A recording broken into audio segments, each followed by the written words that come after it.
Hey everybody, Matt here for AVC. Welcome to the shop. Today we're going to be assembling our overhead cabinets. Let's get to work. Let's get started with our rear cabinet. It's going to be the easiest to assemble and it's going to give us a good idea of how to put these overheads together. First, I'm going to glue in my USB flag here at the back of the cabinet. I like having a USB at the rear of the cabinet because it lets me charge a phone at night, something like that. I can just plug it in here at the back of the vehicle and then I can close the door to that cabinet and it's out of sight, out of mind. With that in place, we can actually start assembling our cabinet. First thing is going to be mounting the bottom of the cabinet into the bolt-in plate or the back plate. And these tabs here are just going to fit in these slots. So we're just going to go ahead and dry fit that in. Because I have a laminate finish here, there's no need to put wood glue in this joint. If you're assembling the cabinet raw, you can go ahead and wood glue this section. You can take a mallet and just gently tap these into place. And with this in place, I'm actually going to add a couple of screws along the back of this to hold this in place. This is only necessary if you've done a laminate finish like I've done, because otherwise wood glue is going to hold this cabinet together. The screw I'm installing today is a number 6 trim screw. Has a nice small head. It's a pretty thin screw because it's a number 6, and they work really well for assembling cabinets like this. We're not actually going to see the back of this cabinet, so it doesn't really matter what kind of screw you use. We just use these trim screws for a lot of different cabinets here in the shop, so we have them handy. We always want to pre-drill those holes, so we're going to use a pilot hole here. Just going into the center of the wood. Just want to make sure I don't crack anything as we go through. Just like that. We're all set. I'm going to do that in a few more places along this cabinet.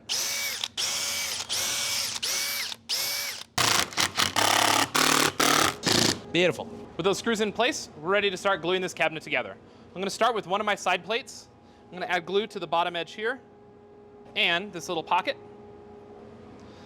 It's always handy to have a wet rag available so that you can wipe out any extra glue that comes on. We're going to do that all at the very end. I'm also going to glue this bottom edge of the opposite side. You'll notice the pockets are a little different. That's because this is the very back of the cabinet, so we want a nice clean finished edge with a little less of that end grain showing towards the rear of the vehicle. Okay. Just like that. With our sides held in place, we can go ahead and glue the top section here. And we can slide in this top plate. Remember, the holes go towards the front of the van or front of the cabinet. It's always handy to have a few big clamps around so we can keep everything nice and tight as we assemble these cabinets. With the main body roughly together, we're going to go ahead and add glue to our faceplate. I adjusted my clamps to the bottom of my cabinet so I can have this section face up. It's going to make aligning my faceplate a little bit easier. This is going to be the top of our cabinet. Rounded corner here goes towards the bottom. With this in place, we're going to gently tap it into place. That's everything in place now. And we're just going to put our clamps back on to hold this cabinet together as the glue sets. And while things are setting, we can grab a couple more clamps and just make sure that faceplate is on tight. The cabinet is now fully assembled and we're ready to set it aside so the glue can dry. Before we set it aside, let's grab our wet rag and clean up any of that squeeze out of wood glue around the edges and get everything nice and clean now. The longer we let it sit, the harder it's going to be to clean it up. Also, before we let this set up too long, we want to make sure we didn't over tighten our clamps. So we want to sight along this edge and make sure there's not any waves or any real tight spots from over clamping these. If we do it too much, it'll start to pillow in between, and then we won't get a nice even edge when we close our door. So just go ahead and sight along this edge and make sure it looks nice and straight and we don't have any spots that are too tight. With our rear cabinet completely assembled and off to the side, we're ready to start on our middle cabinet. The middle cabinet assembles basically the same, but there's a couple small differences. The main thing is we have 2 compartments in this middle cabinet. The front compartment here is for our control panel. We like to put our battery monitor, inverter control, light switches, things like that in this space. It's nice and central to the van. And the rear compartment is just storage like that other rear compartment on the back of the vehicle. Also, there's going to be a few more dividers. Dividing our control panel area from our rear storage compartment, we have these 2 dividers, and they have a couple of circles in them. The larger circle here is to allow access to the USB knockout. And on the front side here that faces towards the storage, we have the spot for a USB or a 12 volt. The reason we have this large circle in the back is so that we can get access to that USB, put our electrical connections on. Everything is nice and easy that way. And USBs are typically not deep enough to sandwich 2 boards. With those details covered, let's go ahead and start assembling this middle cabinet.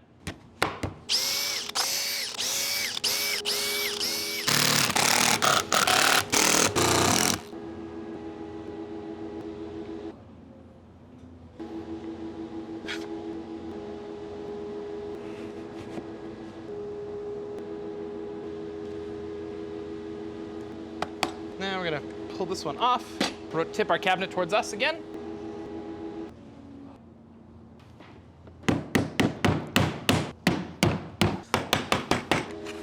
Our rear and middle cabinets are now assembled, and we're ready to move on to the front cabinet. The front cabinet is a little different. All the pieces and parts are inside. This is a little bit larger cabinet vertically. We also have like a little step down at the front to allow for the curvature of the Ford Transit, but it'll be a little more apparent once we jump into the assembly. Let's get to work. This assembly starts the same way. We're going to put the base plate and our back plate together. This time the back plate is going to insert into the base. All right, we're going to put this little Z assembly here together, and that's these three parts. So this is just a little standoff here, and then this piece is going to go on top of it there, just like that. And that shortens the front of the cabinet so that it makes room for that really steep curvature of the high roof ceiling.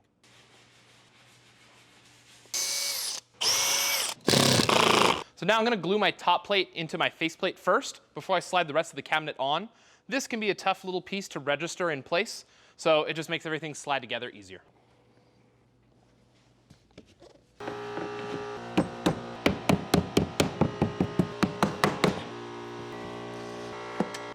With our cabinet assembly complete, they are set aside to dry. This is a perfect time to assemble the hardware for our door system. The bum plate lines up with the alignment holes at the top of our door, so it's super easy to install. The little arrow here at the top of the plate just points towards the top of the door. We're going to line that up with our alignment holes here and just put a couple of screws in place. We're going to do the same for the rest of our doors. We use the same latches that we use in our utility cabinets, so if you've seen that process, this will be a little repetitive. We're going to take all the hardware out of our baggie, and we're going to remove the keeper screw here with an 8mm socket.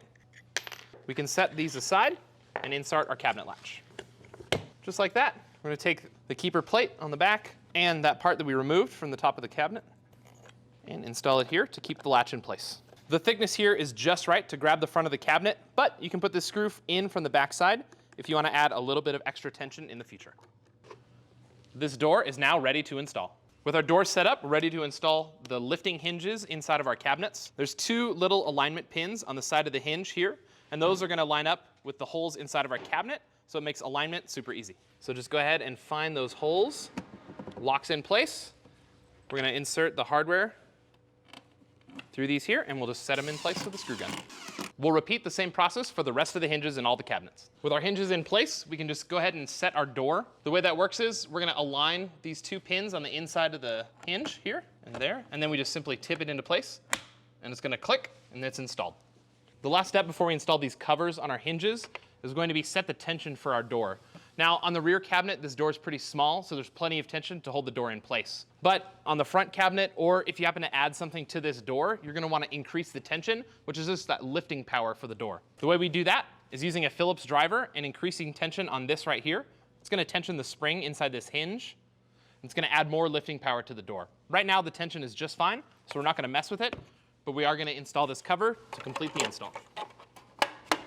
Now, the mechanism of our hinge is covered, and this cabinet is looking good. With these doors installed, this assembly is complete. Don't forget to like and subscribe, and we'll see you on the next video. I hope you got it.